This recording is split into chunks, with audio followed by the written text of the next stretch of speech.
미국의 2월 소매 판매가 0.2%포인트 증가하며 예상치를 하회했습니다. 경제학자들은 1월에 이전에 보고된 0.9% 감소 이후 0.6% 증가할 것으로 예상했습니다. 무역 전쟁을 촉발한 트럼프 대통령의 관세에 따른 물가 압력과 연방정부 직원의 대량 해고에 따라 소비 심리가 얼어붙고 있는 것으로 분석됩니다. 미국 주택건설업체들이 시장에 대한 신뢰를 잃고 있는 상황입니다. 3월 주택시장지수는 39로 이전보다 더 떨어졌고 전문가의 예상치도 밑돌았습니다. 이 지수는 지난해 5월부터 계속 50 이하로 떨어지고 있어 주택시장에 대한 부정적인 전망을 보여주고 있습니다. 도널드 트럼프 미국 대통령이 18일 블라디미르 푸틴 러시아 대통령과 대화할 계획을 밝혔습니다. 트럼프 대통령은 우크라이나 전쟁을 종식시키기 위한 협상 준비를 위해 양국 정상 간의 대화를 예정하고 있으며 특정 자산의 분할과 영토 및 발전소 문제에 대해 논의 중이라고 밝혔습니다.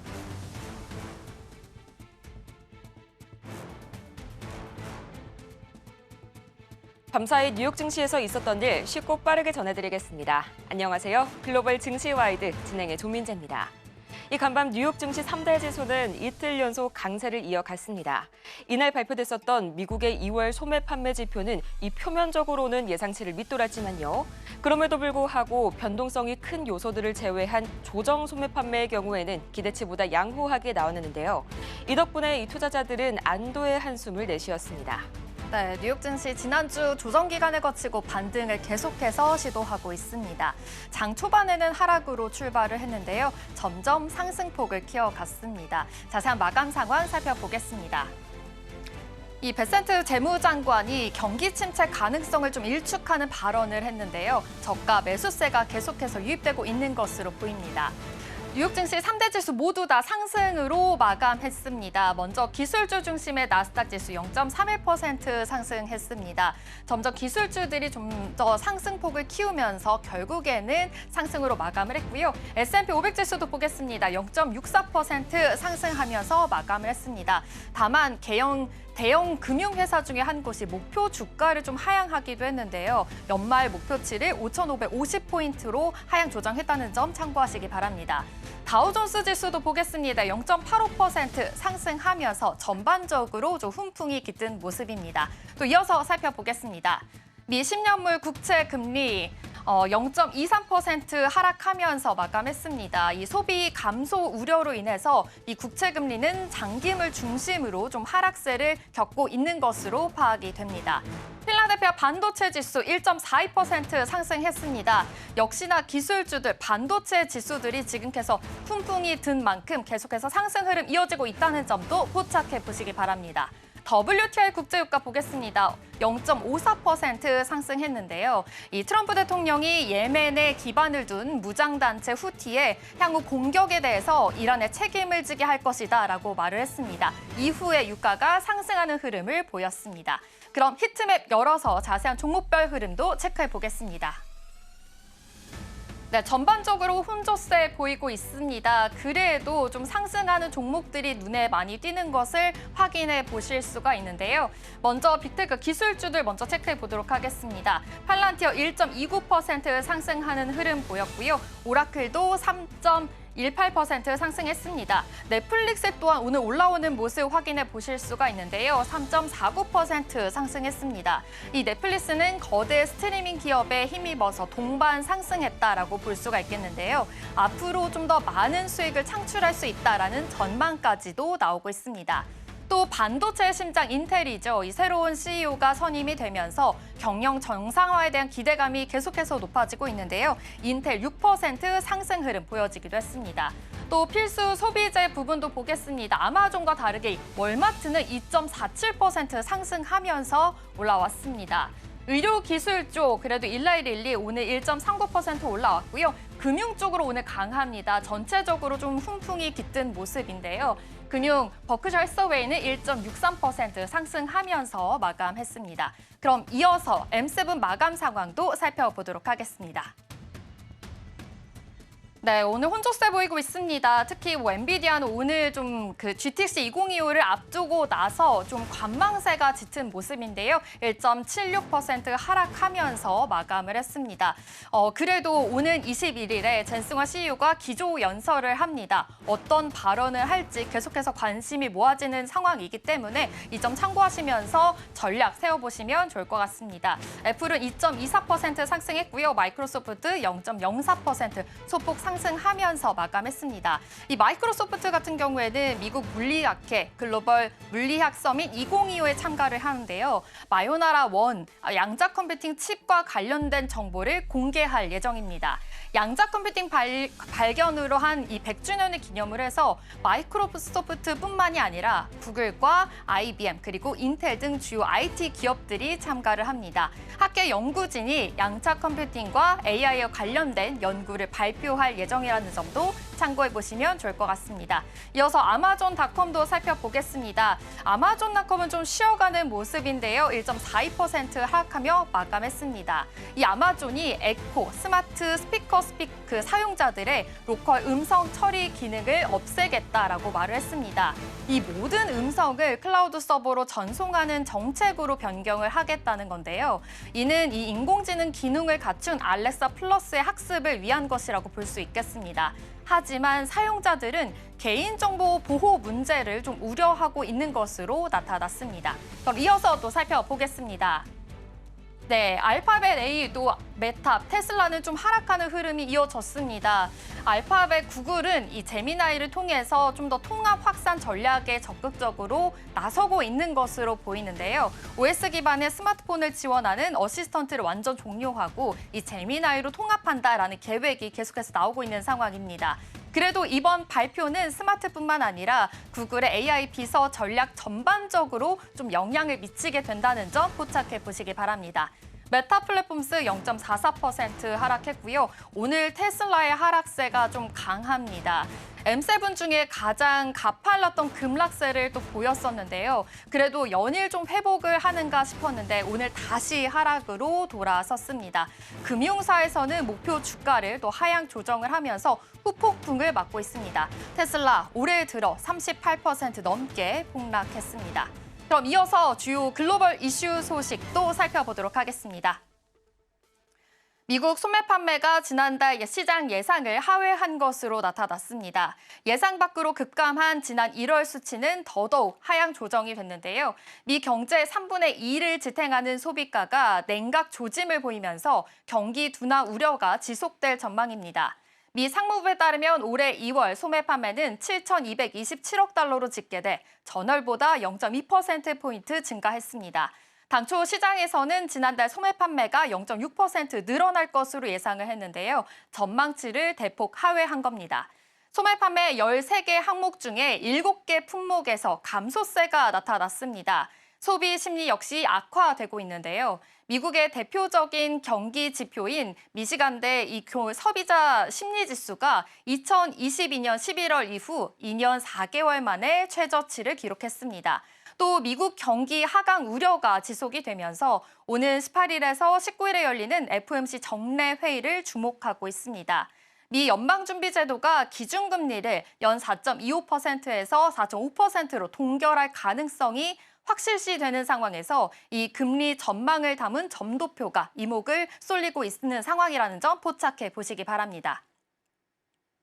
경제협력개발기구는 중간 경제 전망 보고서에서 향후 세계 경제 성장률 전망치를 하향 조정하며 무역 전쟁이 심해질 경우 전 세계 성장에 타격을 줄 수 있다고 우려했습니다. OECD는 올해 세계 국내 총생산 성장률을 3.1%로 전망하면서 지난해 12월에 예측한 3.3%에서 0.2%포인트 내렸습니다. OECD는 2026년 성장률도 기존 전망치인 3.3%에서 3.0%로 조정했습니다. OECD는 세계 GDP 경제 성장률이 내년까지 점차 둔화가 될 것이다라고 예상을 하고 있는데요. 주요 20개국 경제의 무역 장벽이 높아지고 있고요. 지정학적 그리고 정치적 불확실성이 전가가 되면서 이 투자와 가계 지출이 부담이 될 것이다라고 전망을 하고 있습니다. 특히 글로벌 경제 분열을 이 주요 리스크로 거듭 강조하면서 무역 장벽 확대는 물론이고 세계 경제의 성장에 악영향을 끼치고 있다. 또 인플레이션을 악화시킬 수 있다라는 우려까지 나오고 있는 상황입니다. 지금까지 글로벌 이슈 전해드렸습니다.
네, 오늘의 글로벌 마켓 리뷰 본격적으로 시작해 보도록 하겠습니다. 오늘 함께 하실 분은요, 레그넘 투자자문 이충광 대표 모셔보도록 하겠습니다. 대표님, 어서 오세요. 네, 안녕하세요. 네, 안녕하세요. 오늘 그럼 저희 대표님과 함께할 이야기 바로 헤드라인부터 열어봐야겠죠. 오늘의 주제는요, 단기 저점 구간 진입입니다.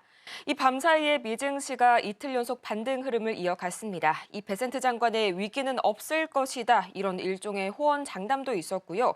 또 소매 판매가 무난하게 나와준 영향이 아무래도 컸었죠. 27일 나스닥 마감 기준으로 볼린저 밴드 중심선이 약 18,560선 정도, 아직 저항선까지는 좀 상당한 여유가 있는 것 같은데요. 이번 반등세를 좀 본격적인 추세 상승의 어떤 변곡점으로 봐도 괜찮을까요? 추세라고 하면 이제 기간을 우리가 뭐 길게 6개월을 보는지 10년을 보는지 뭐 1년을 보는지에 따라 다를 텐데, 제가 제목을 이제 단기 저점 구간이라고 말씀드린 거는 한 2분기 정도, 올 하반기 정도가 이제 관세, 보복 관세 맞고 이러면 이제 뭐 경제 훼손이 좀 있지 않겠습니까? 그런 징후가 나타나기 전까지는 지금이 그 기간으로 볼 때 단기 저점이라는 생각을 하고 있죠. 네, 2분기에서 하반기가 오기 전까지 좀 관세 리스크가 완벽하게 해소되기가 전까지가 바로 이 단기 저점 구간이다라고 좀 명확하게 선을 그어주셨고요. 그러면은 두 번째로 이런 질문 안에서 저희가 관세 이야기를 안 해볼 수가 없을 것 같습니다.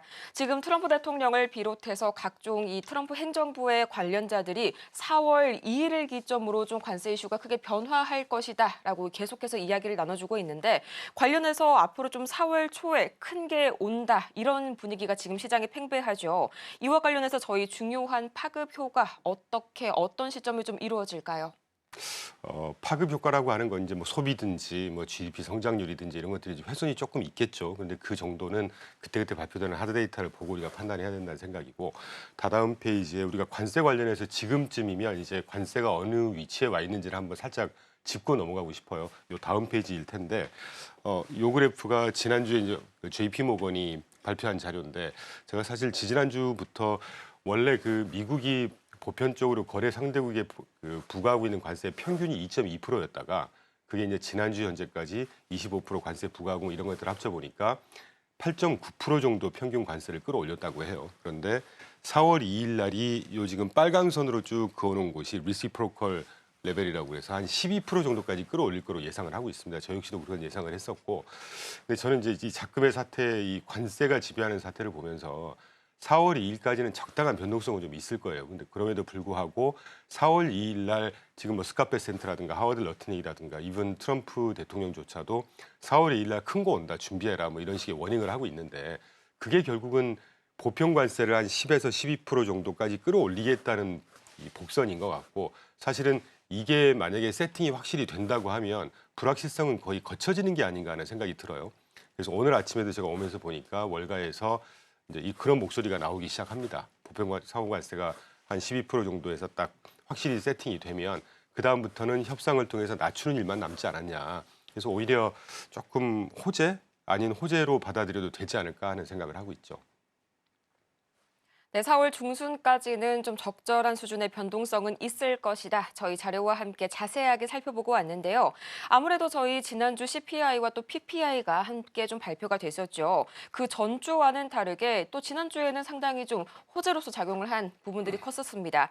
또 방금 말씀 주신 대로 하드 데이터, 이 실질 데이터의 중요성을 좀 항상 중요하게 봐주시는 만큼 저희가 이 부분을 언급을 안 할 수가 없겠는데요.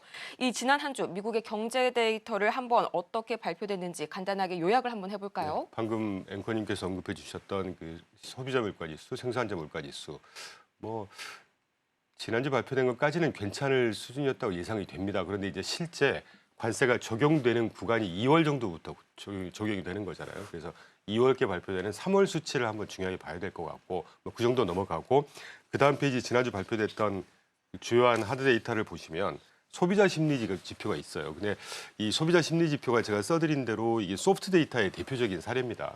제가 그때 늘 강조드리지만 이 데이터의 종류가 소프트 데이터와 하드 데이터가 있고 소프트 데이터는 사실은 설문조사를 하는 거예요. 그러니까 이 설문조사를 하는 거기 때문에 그것도 답변이 전기 대비 좋아졌니 나빠졌니 똑같니 이걸 가지고 스코어링을 하기 때문에 실질 경제의 흐름을 제대로 보이지 못한다라는 생각을 하고 있고 지금 보시는 오른쪽 그래프에서 지난번에 미시건 소비자 그 1년 인플레이션 기대지수 보시면 파란색, 검정색, 노란색은 많이 뜨고 있지만 빨간색은 또 밑으로 살짝 많이 빠지고 있단 말이죠. 이게 이 물가 미시간대에서 조사하는 설문 그 물가 지표라고 하는 것도 당파성이 있습니다. 미국 같은 경우는 그 공화당 지지자들한테 따로 구분해서 그 설문 조사를 하고 민주당 지지자들 따로 설문 조사를 한단 말이죠.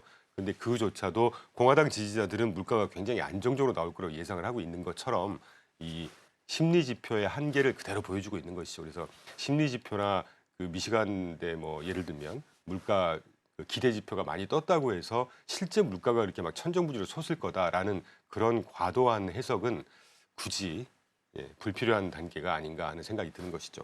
그리고 노동시장도 뭐 차트는 없이 그냥 말씀을 한 설명드리겠지만 매주 목요일 날 발표되는 주간 실업성 청구에서 굉장히 안정적으로 잘 나오고 있습니다. 그래서 아직까지는 하드 데이터 우리가 지금 이 관세 문제 때문에 이런 기대 심리 지표 안 좋고 기대 물가 지수가 떴다고 해서 이번 스태그플레이션까지 얘기를 하고 있는데 그 정도의 우려할 만한 상황은 아니다라는 말씀을 꼭 좀 한번 드리고 싶었죠.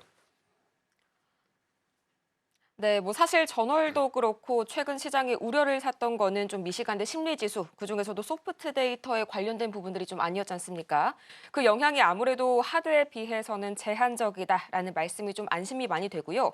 또 하드 데이터, 그중에서도 CPI와 PPI는 관세가 유효하게 적용이 되는 시점인 3월 수치를 명확하게 좀 봐야 한다라는 점까지 저희 좋은 말씀 들어봤습니다. 자, 그럼 지난주를 다시 한번 좀 복기를 해보자면 이때 또 미국 장기 국채 발행이 있었죠. 또 재무부의 정부 지출 현황까지 한 번에 좀 몰아서 볼 수가 있겠는데요. 이 부분들에 대해서는 지난주 결과 좀 어떻게 해석을 해주실까요? 10년물 국채금리 발행 굉장히 좋았습니다. 당일날 시장금리 대비해서 제가 정확하게 기억은 안 나는데 뭐 3bp인가 5bp 낮은 금리로 네, 발행이 맞습니다. 된 거니까 굉장히 잘 나왔고 물론 그 다음날 발행시켰던 30년물이 시장금리보다 조금 높게 나왔어요. 그런데 뭐 늘상 우리가 뭐 발행물도 뭐 이렇게 짧게는 막 2개월짜리 발행물부터 30년, 50년짜리 발행물이 있는데 지표금리, 지표 채권이 10년물인 것만큼 10년물이 안정적으로 나왔다는 얘기는 전 세계 투자자들이 미국 채권에 대한 또는 미국의 경제 또는 미국 뭐 펀더멘털에 대한 신뢰가 아직 있다고 우리가 해석할 수가 있고 가장 중요한 것은 제가 파란색으로 좀 굵은 글씨로 써놨는데 389억 불 어치의 발행을 했는데 그중에 인다이렉트 비더라고 그래서 저게 이제 미국을 제외한 해외 투자자들이 참여한 비율을 보는 것이거든요. 무려 67.4%가 나왔어요. 그러니까 전체 입찰 규모 중에 67.4%만큼 해외 투자자들이 미국 채권에 쏠렸다는 얘기입니다. 그러니까 미국 지금 뭐 스태그플레이션 얘기하고 뭐 관세 때문에 불안해하고 있는데 실질 데이터로 대표되는 경제 펀더멘털에 대한 믿음 아직 여전히 굳건하다라는 말씀을 드릴 수가 있고, 그다음 페이지 보시면 제가 지난주부터가 계속 소개해드리고 있습니다. 왜 제가 이 차트를 또 한 번 가져왔냐면 트럼프나 이 스캇 벤센트의 최근의 스탠스, 코멘트를 보면 뭔가 정부 지출을 줄여야 되고 돈을 아껴야 되고 지출을 좀 삭감해야 되고 이러기 때문에 정부 지출이 되게 줄어들 것 같은 그런 느낌을 갖고 있단 말이죠. 그런데 그때도 제가 소개시켜드렸지만 재무부의 홈페이지에 들어가시면 데일리 트레저리 스테이트먼이라고 그래서 요 밑에 이제 테이블 1 오퍼레이팅 캐시 밸런스라고 하는 게 제일 밑에 738, 938 이렇게 숫자가 쭉 보이시잖아요. 이게 재무부의 나라의 고관 아니겠어요? 그 나라의 고관에서 갖고 있는 현금의 양이 지난 2월 21일 날 7,380억 달러에서 3월 6일 날 5,290억 달러로 줄어들면서 3월 13일 날 4,120억 달러로 줄어듭니다. 이 말이 재무부에서 갖고 있는 현금량을 줄이고 있고 그 줄인 양이 시중의 통화량이든 유동성이든 계속 집행이 되고 있다는 얘기예요. 그러니까 정치적인 레토릭은 굉장히 뭔가 막 긴축을 할 것 같고라고처럼 하지만 실제 정부에서 뿌려주고 있는 돈은 오른쪽에서 보시는 그래프, 짙은 그래프가 같은 기간 동안 2024년도에 정부 지출 추이고 약간 청색, 파란색이 올해 2022년도의 추이입니다. 적어도 작년보다 더 많은 유동성을 시중에 뿌려대고 있다는 얘기죠. 그러니까 레토릭하고는 다르게 실제 이 경제가 굴러가는 데 필요한 통화량, 유동성량은 아주 충분히 공급을 하고 있다는 얘기입니다. 이런 부분들을 좀 잘 유념하셔야 될 것 같다는 생각해서 한번 더 소개드리고 싶었어요. 네, 뭐니 해도 뭐 10년물이 안정적으로 나왔다. 이 부분에 대해서는 저도 상당히 그때 안심을 했던 부분이고요. 아무리 요새 언론에서 뭐 스태그플레이션 우려가 강해진다라고 하더라도 보통은 경제에 대한 실질적인 판단은 이 채권 시장이 가장 정확하게 반영을 하지 않습니까? 그런 부분에 있어서 아직 펀더멘털적인 측면 그리고 거시적인 매크로 측면에서는 아직까지는 안심을 해도 괜찮다라고 말씀을 해주셨습니다. 자, 이렇게 오늘도 레그넘 투자자문 저희 이충광 대표와 함께 해봤고요. 대표님 좋은 말씀 감사합니다. 네, 감사합니다.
안정적인 코인 투자를 위해 전략 세워보는 시간 코인 라이브입니다. 간밤 뉴욕 증시에서는 반등을 좀 시도하려는 모습이 계속됐는데요. 저가 매수세가 유입이 되면서 상승으로 마감을 했습니다. 암호화폐 시장 전반적으로도 이런 훈풍이 좀 깃든 모습이었는데요. 자세한 암호화폐 시장 상황도 체크해 보도록 하겠습니다. 네, 3대 암호화폐 모두 다 상승으로 지나고 있습니다. 6시 30분 기준이고요. 먼저 비트코인입니다. 1.18% 상승하면서 지나고 있습니다. 이 83,000달러를 좀 지지하고 있는 모습으로 체크가 해볼 수가 있고요. 또 이더리움도 좋습니다. 2.2% 상승하면서 지나고 있습니다. 이더리움 연속으로 계속해서 하락세가 이어졌었는데요. 지금은 저가 매수세가 유입되고 있다는 것으로 파악이 됩니다. XRP 또한 1.34% 상승하면서 좋은 흐름 보여지고 있는데요. 이 XRP 같은 경우에는 SEC와의 소송이 계속해서 좀 있는 만큼 어느 정도는 좀 투자들의 투심이 좀 악화가 됐었는데 오늘은 그 기대감에 지금 올라오고 있는 모습으로 체크해 보시면 될 것 같습니다. 그럼 이어서 주요 알트코인 가운데 시장에 관심을 많이 받고 있는 8개 코인 살펴보도록 하겠습니다. 네, 8개 코인 역시도 오늘 좋은 흐름 이어지고 있습니다. 이 뉴욕 증시에서 아무래도 좀 훈풍이 깃든 만큼 이 투자에 대한 심리가 더욱더 좋은 것으로 보이는데요. 솔라나 0.8% 상승하고 있습니다. 이 솔라나 최근에 계속해서 좀 하락세를 겪었었죠. 여러 차례 좀 회복 시도를 했는데도 불구하고 이 모멘텀을 찾기는 좀 힘들었었는데 오늘은 이렇게 소폭 상승하면서 올라왔습니다. 도지코인도 살펴보겠습니다. 저가 매수의 기회일까요? 2.54% 상승하면서 254원 지나고 있습니다. 에이다도 살펴보겠습니다. 1.35% 상승을 했는데요. 이 에이다 같은 경우에서도 원래 작년에 굉장히 또 잘 갔던 코인이니만큼 연속으로 좀 쉬어가나 싶었는데 오늘 다시금 올라와 줬습니다. 하지만 체인링크가 강합니다. 4%, 4.52%까지 올라오면서 오늘 또 저가 매수세가 유입이 된 것으로 확인해 보시면 되겠는데요. 이 거래소에서 좀 출근된 이 코인들이 많다라는 기사가 나왔는데도 불구하고 그래도 주요 지지선과 저항선을 계속해서 반복하면서 오늘 좋은 흐름 이어지고 있다는 점도 체크해 보시면 좋을 것 같습니다. 이어서 살펴보겠습니다. 전반적으로 그래도 훈풍이 깃든 모습인데요. 스위코인입니다. 3.83% 상승을 했습니다. 이 스위코인 같은 경우에는 가상자산 투자사가 이 수위의 ETF에 대한 또 투자를 또 단행했다라는 소식이 들려왔습니다. ETF를 신청함으로써 더욱더 또 투심이 또 자극이 된 것으로 보이면서 3% 넘게 상승하고 있습니다.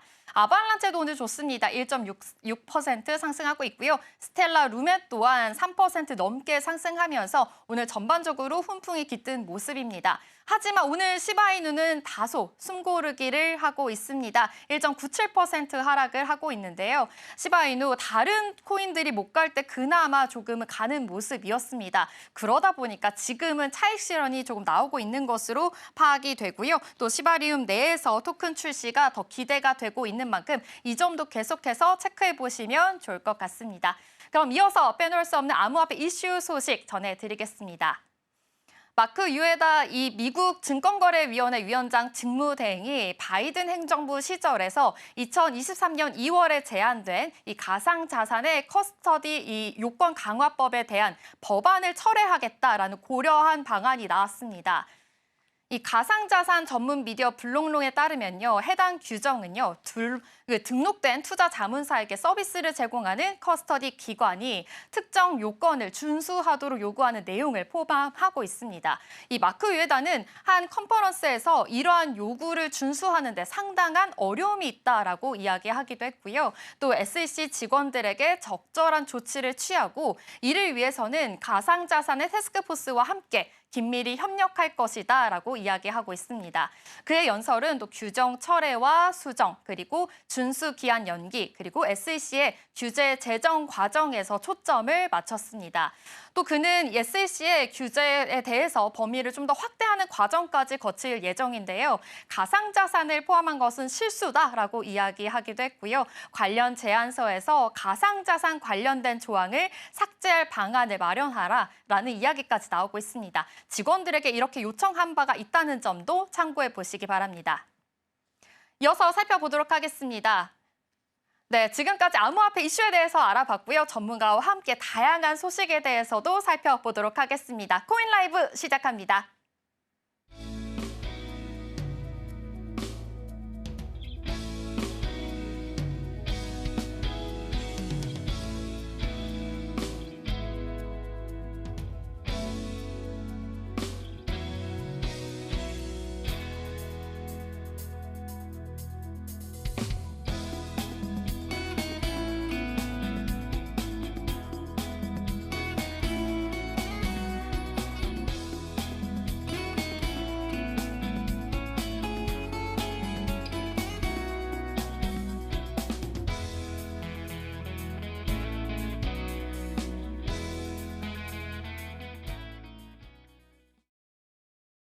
네, 코인 시장의 이슈 분석과 투자 전략 세워보는 시간입니다. 오늘 화요일이고요. 블루터 중기벤처부의 김가연 기자와 함께 하도록 하겠습니다. 기자님 어서 오십시오. 안녕하세요. 네, 안녕하세요. 지난주 화요일에는요, 이 암호화폐 전반적인 좀 이슈에 대해서 알아보기도 했었는데 또 도널드 트럼프 대통령이 비트코인을 전략 자산으로 비축하겠다라는 이야기를 했었잖아요. 그래서 이제 배경과 목적, 이 전반적인 이야기를 좀 자세하게 다뤄봤었는데 아무래도 이렇게 미국이 좀 이러한 환경에 대해서 또 관심을 갖는 것만큼 글로벌적으로도 이 비축에 대해서 관심을 갖고 있구나라는 점이 좀 다가오는 것 같습니다. 아무래도 우리나라에서도 이 가상자산 비축에 대한 필요성을 느끼고 있다라는 것이 좀 느껴지는데 지금 이런 회의가 계속해서 이루어지고 있는 걸까요? 네, 지난주에 그리고 이제 이달 전체가 좀 그랬는데요. 가상자산이 미국의 전략자산으로 비트코인을 비롯해서 좀 비축이 된다라는 소식이 알려지면서 많은 분들이 굉장히 환영의 뜻을 밝히기도 했고 이게 어떻게 좀 잘 되는 거 아니야? 라는 기대감이 있었지만 네. 추가 매수를 안 한다는 그런 그러니까요. 이야기까지 동시에 나오면서 조금 실망감도 있었죠. 근데 이번에 나온 우리나라 소식은 조금 더 실망감을 더해주는 소식이었던 것 같습니다. 어떤 소식일까요? 네, 이게 외환보유고, 우리나라의 외환보유고에 가상자산을 포함할 것인지에 대해서 한국은행이 검토한 적이 없다. 그리고 신중하게 접근을 해야 된다라고 이렇게 얘기했다는 건데 비트코인과 외환보유액의 편입에 대해서는 아예 논의조차 아직은 한 적이 없다라고 이야기를 하면서 아무래도 투자자들 입장에서는 한국은행이 우리나라는 아직이구나. 가상자산 업계에서 우리나라의 위치는 아직 좀 떨어져 있구나. 이런 생각이 들 수밖에 없는 그런 발언이었다고 저희는 네. 생각할 수가 있겠죠. 보니까 한국은행이 비트코인의 외환 보유액 편입에 신중히 접근할 필요가 있다라고 하면서 좀 신중성을 좀 이야기한 것 같기도 하고요. 또 현재까지 비트코인의 외환 보유액 편입에 관해서는 논의하거나 검토한 바가 없다 하면서 조금 더 신중한 스탠드를 취했다라고 좀 확인해 보면 좋을 것 같습니다. 네. 좀 그렇다면 이 가상자산이 약간은 좀 선을 긋고 있는 건가요? 네, 사실 이 얘기가 나온 이유는 갑자기 이제 한국은행이 말한 건 아니고요. 이제 저번 6일에 더불어민주당에서 정책 세미나를 열었었어요. 근데 그 세미나에서 한국은행과 기획재정부가 운용하는 외환보유고 포트폴리오에 비트코인을 일부 포함하는 것이 가능한지 검토를 요청하는 그 업계 분들이 계셨습니다. 그래가지고 이제 이거에 대해서 질문이 들어오니까 한국은행이 이렇게 답변을 한 건데 사실 외환보유고라는 게 뭔지부터 좀 짚어봐야 될 것 같은데요. 외환보유고라는 거는 익히 다들 알고 계시겠지만 정부가 보유하고 있는 외국환 자산을 얘기하거든요. 근데 이거를 보유하고 있는 이유는 정부가 국제수지 불균형이라든지 뭐 비상사태 아니면 외환시장 안정 뭐 이런 상황을 위해서 언제든지 사용할 수 있도록 보유하고 있는 대외 지급 준비 자산이라고 볼 수가 있어요. 그런데 크게 현금성 자산과 투자 자산으로 나뉘는데 대부분은 투자 자산입니다. 그리고 그 투자 자산은 대부분 외국 주요 선진국 통화로 발행된 중장기 국채라던가 정부 기관채, 회사채, 자산 유동화채 같은 안정성이 높은 채권으로 이루어져 있는데 이런 것들에 이제 비트코인을 투자하면 좋겠다라는 게 업계분들의 의견이었지만 사실은 하느니 이렇게 선을 그으면서 아직은 우리나라에서는 조금 어렵다 이런 생각을 하게 됐거든요. 근데 외환 보유액도 그냥 어떤 나라가 원한다고 될 수 있는 게 아니라 국제통화기금, 그러니까 즉 IMF에서 어떤 자체 기준을 마련한 게 있거든요. 그런 기준에 맞는지가 검토를 먼저 해봐야 되는 건데 첫 번째로는 유동성 그리고 시장성이 있는지 그리고 유동성, 네. 시장성이 굉장히 또 중요하다라는 네, 그렇죠. 거 체크해 보시면 좋을 것 같고요. 네, 그리고 태환성, 교환성이라고 또 얘기할 수 있죠. 그렇게 네. 이제 교환할 수가 있는지, 그리고 통화로 표시될 수 있는지, 그리고 적격한 투자 자산으로서 신용 등급을 갖추고 있는지 이런 한 3가지 정도의 기준이 있습니다. 이런 기준에 부합을 하면은 외환 보유액에 포함될 수 있는 자산으로 검토를 해볼 수가 있는 건데 하느니 이런 좀 네. 신중한 입장을 보인 데에는 3가지 이유가 있어요. 네. 첫 번째는 비트코인의 가격 변동성이 커서입니다. 아까 이제 코인 라이브 시작할 때 네. 변동되는 시장 가격들을 말씀을 해주셨잖아요. 네, 맞아요. 그것처럼 하루에도 이제 가상자산의 가격이 크게 급등락을 하는데 비트코인은 그나마 시총이 아주 크기 때문에 네. 그나마 변동성이 좀 작다곤 하더라도 무슨 이슈가 있으면 10% 이상 떨어지는 경우도 있고 그런 경우를 많이 보셨을 겁니다. 이런 가격 변동성. 그리고 2번째는 자산 시장이 불안해질 경우 비트코인을 현금화하는 과정에서 거래 비용이 갑자기 급격하게 늘어나는 그런 상황이 있을 수가 있기 때문에라고 했습니다.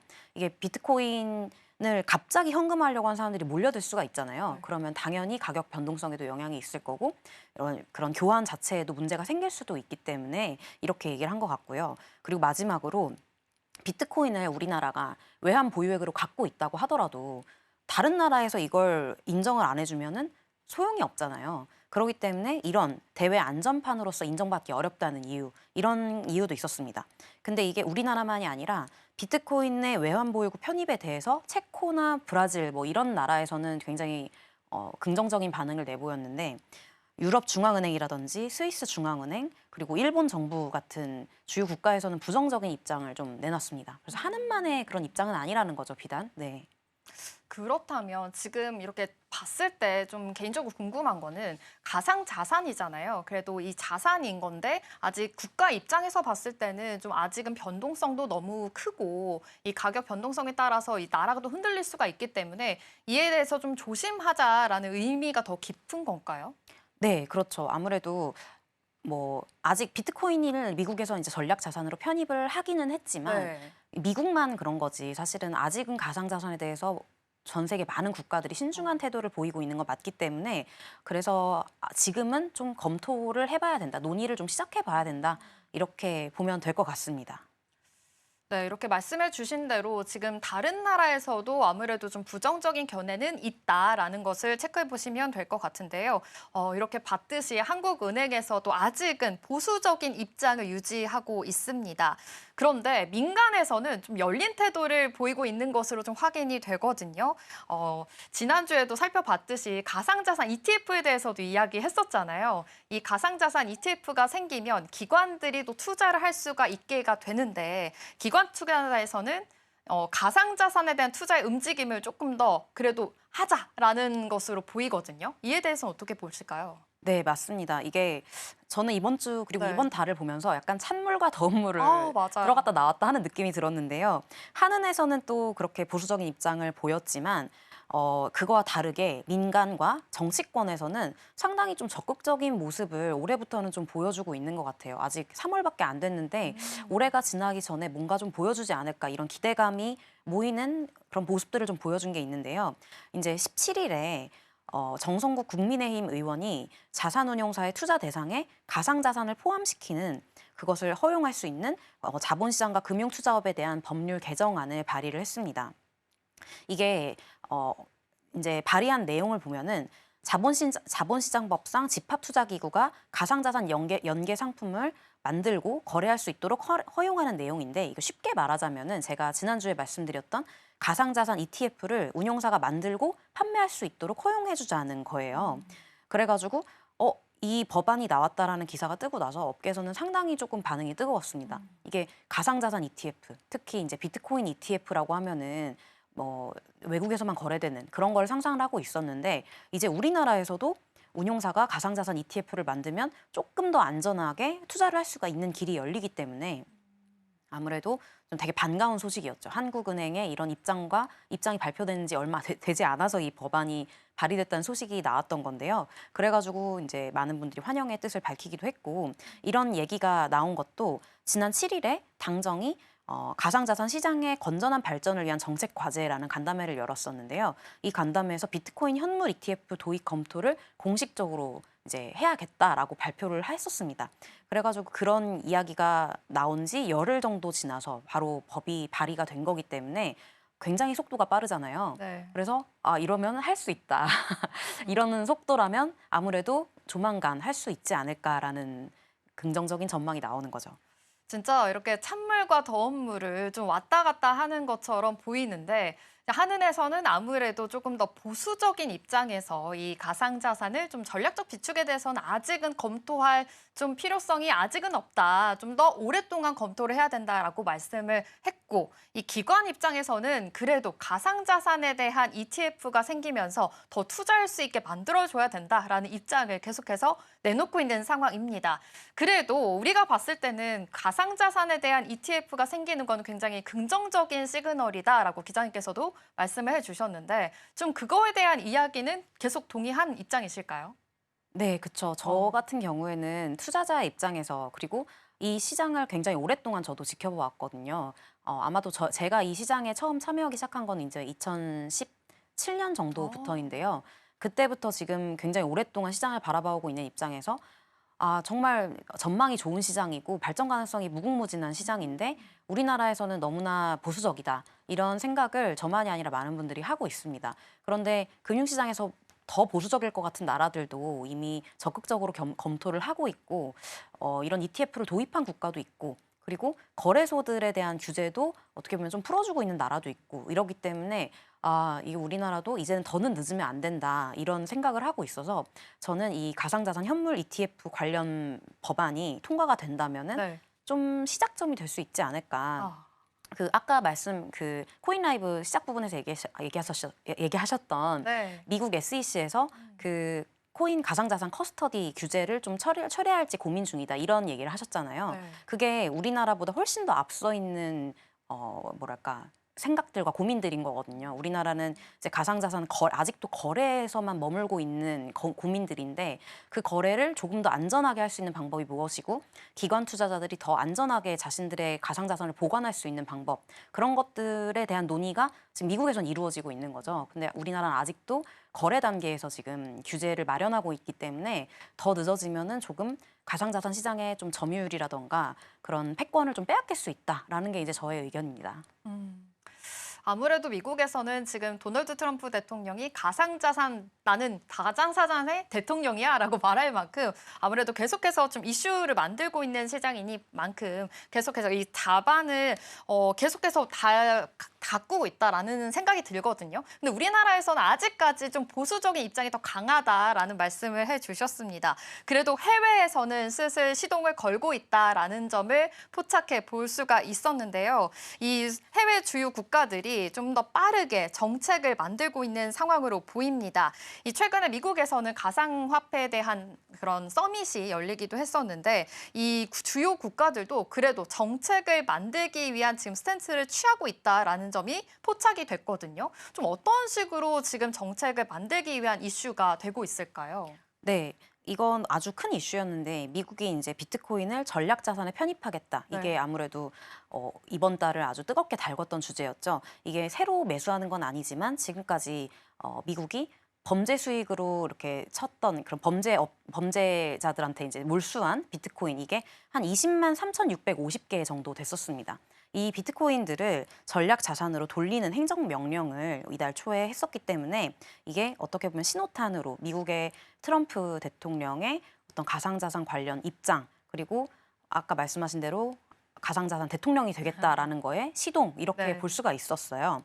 그리고 다만 비트코인 추가 매수에 대해서는 선을 긋긴 했지만 그래도 지금 취임한 지 얼마 되지도 않았는데 이런 가상자산 관련 그런 행정명령을 한 걸 보면 앞으로 미국에서 관련 지원이 좀 많아지지 않을까라는 기대감이 좀 생겼고요.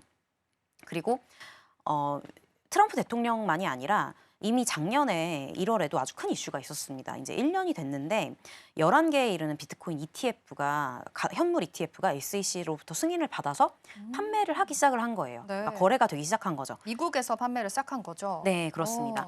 이게 비트코인 ETF가 이제 승인이 될 것이냐 말 것이냐 이게 굉장히 오랜 기간 동안 이 업계 이슈였어요. 네. 그래가지고 이게 통과만 되면 정말 가격이 많이 오를 거다. 그리고 기관 투자자들을 비롯해서 좀 고액 자산가들이라던가 아니면 비트코인을 위험하다고 생각했던 사람들도 투자에 많이 몰릴 거다. 이런 기대감이 있었는데 실제로 작년 1년 동안 네. 가상자산 시장이 많이 발전을 했고 가격도 많이 올랐거든요. 그래가지고 특히 이제 이 ETF를 출시한 기업들이 굉장히 큰 기업들입니다. 뭐 그레이스케일이라던가 발키리, 바네크, 피델리티 이런 굉장히 유명한 업체들이 아주 거대한 ETF 상품을 만들어가지고 지금도 뭐 몇백조 원대의 거래가 되고 있기 때문에 우리나라에서도 좀 뒤처질 수는 없겠죠. 근데 사실 한국은 벌써 제 생각에는 조금 뒤처졌다고 볼 수가 있는데 왜냐면은 작년에 미국이 이렇게 ETF가 승인이 된 이후에 홍콩도 아시아에서는 최초로 이제 비트코인과 이더리움 현물 ETF를 승인을 했고요. 영국 같은 경우에도 비트코인 현물 ETF와 이더리움 ETF도 승인을 했는데 다만 영국은 기관 투자자들만 대상으로 판매할 수 있게 했습니다. 물론 기관 투자자만 대상으로 했다고 해도 일단은 시장이 열렸으니까 좀 안전하다 싶으면은 개인 투자자들도 투자할 수 있게 열어두기도 하겠죠. 이런 기대감이 모이는 걸 봐서는 아마도 해외 주요 국가들은 가상자산 관련된 금융 상품이라든지 이런 것들을 개발하고 연구하는 거에 조금 더 집중하고 있다라고 보시면 될 것 같아요. 네, 아무래도 해외에서는 계속해서 이 가상 자산에 대해서 개발하고 연구하고 있다라는 말씀을 해주셨습니다. 미국에선 지난 1월부터 지금 11개 ETF가 벌써 생긴 만큼 좀 기반을 다져두고 있다라는 점을 확인해 볼 수가 있었는데요. 그럼 앞으로도 이 가상 자산에 관련된 지원이 계속해서 늘어날 것으로 좀 전망이 되고 있습니다. 앞으로 어떻게 보시나요? 네, 일단 가상자산 ETF라는 게 물론 정말 좋은 소식이고 이게 이제 시작이 되면 가격이 오르는 것도 저는 사실이라고 보긴 하는데요. 그보다 더 큰 의미는 제가 생각을 했을 때는 간접 투자 방식을 통해서 좀 더 많은 투자자들이 유입이 될 수 있게 만들고 결론적으로는 제도권 시장에서 가상자산이 거래될 수 있는 길을 열었다. 결론적으로는 제도권 내에서 가상자산 투자가 규제와 투자자 보호 이런 장치들이 적용되는 이런 길이 열렸다라고 볼 수 있을 것 같은데요. 이제 지금까지 가상자산이라고 하면 저희가 암호화폐 거래소, 업비트나 빗썸에서 개인 투자자들이 딱히 어떤 보호를 받지는 못했잖아요. 그리고 가상자산 투자한다라고 하면 아직까지도 좀 도박이라던가 이런 투기의 이미지가 강했기 때문에 보호는커녕 좀 이미지조차도 그렇게 좋지 않은 느낌이었는데 이게 제도권 안에서 거래가 된다라고 하면 이미지 개선에도 아주 큰 영향이 있을 것이고 투자자들도 보호를 본격적으로 받게 되고 그리고 기관 투자자들이 많이 몰려 들어오면서 거래량도 많이 늘어날 수 있게 되겠죠. 그러니까 다시 말해서 가상자산 현물 ETF 인가는 투자자산의 확대 이것보다는 가상자산의 제도권 포섭 이 의미로 있는 게 조금 더 맞지 않나라는 게 저의 생각입니다. 네, 아무래도 이렇게 가상자산에 대한 지원의 가장 큰 이슈는 아마 보호가 되지 않을까라는 생각을 해봅니다. 그래서 가상자산 제도권의 포섭의 의미가 굉장히 중요하다라고 말씀해 주셨고 이 투자자가 좀 보호하는 것을 좀 더 앞으로도 계속해서 개발해야 되지 않을까라는 전망까지도 세워보도록 하겠습니다. 어제 기자님 이런 이슈가 있었어요. 이 비트코인을 가장 많이 가지고 있는 나라 중에 3위가 북한이라는 뉴스가 있었습니다. 북한도 지금 가상 자산에 대해서 그래도 끊임없이 지금 관심을 가지고 있는 상황인 거죠? 네, 그렇습니다. 이제 저도 어제 뉴스를 보고 알았는데 아까 말씀드렸다시피 이제 미국이 20만 개 이상의 비트코인을 갖고 있는 걸로 1위이고요. 네. 그리고 이제 제가 알기로는 중국이 한 16만 개 정도 갖고 있는 걸로 2위로 알고 있습니다. 그러면은 북한이 아마 그 다음이라는 얘기인데 제가 알기로 3위가 영국인데 한 7만 개 정도로 제가 알고 있거든요. 그럼 그 이상이라는 거겠죠, 아무래도. 그 비트코인 보유량이 북한이 갖고 있는 비트코인은 대부분 해킹으로 얻은 걸로 이제 그런 소식이 접해지고 있는데 최근에도 바이비트라고 하는 세계 최대 가상화폐 거래소가 있었는데요. 거기가 아마도 지금까지 암호화폐 거래소 해킹 건수 중에서는 가장 큰 단위의 금액을 해킹을 당했는데요. 약간 쇼크였죠. 네, 아주 큰 쇼크였고 시장의 영향도 만만치 않았습니다. 그렇기 때문에 그 금액이 대부분 북한이 보유하고 있는 이제 비트코인으로 들어간 걸로 제가 보여지고요. 사실 이게 굉장히 재미있는 상황이긴 한데요. 미국이나 중국이나 영국이나 대부분은 범죄 집단으로부터 몰수한 비트코인이에요. 그러니까 사들이거나 뭐 어떻게 한 게 아니라 몰수해서 갖게 되어버린 그런 코인인데 북한 같은 경우에는 범죄를 일으켜서 갖게 된 코인이라는 점에서 굉장히 반대되는 느낌인데요. 네. 네. 네, 북한 같은 아무래도 경우에는 좀 네. 북한이 그래도 비트코인 보유 3위라는 소식이 아무래도 좀 재미있는 소식이다 보니까 한번 짚어봤습니다. 네. 이렇게 급변하고 있는 암호화폐 시장에서 계속해서 이제 투자 전략 어떻게 세워봐야 되는지 다양한 이슈에 대해서도 알아봤습니다. 블루터 중기벤처부의 김가연 기자와 함께했습니다. 함께해 주셔서 고맙습니다. 네, 감사합니다.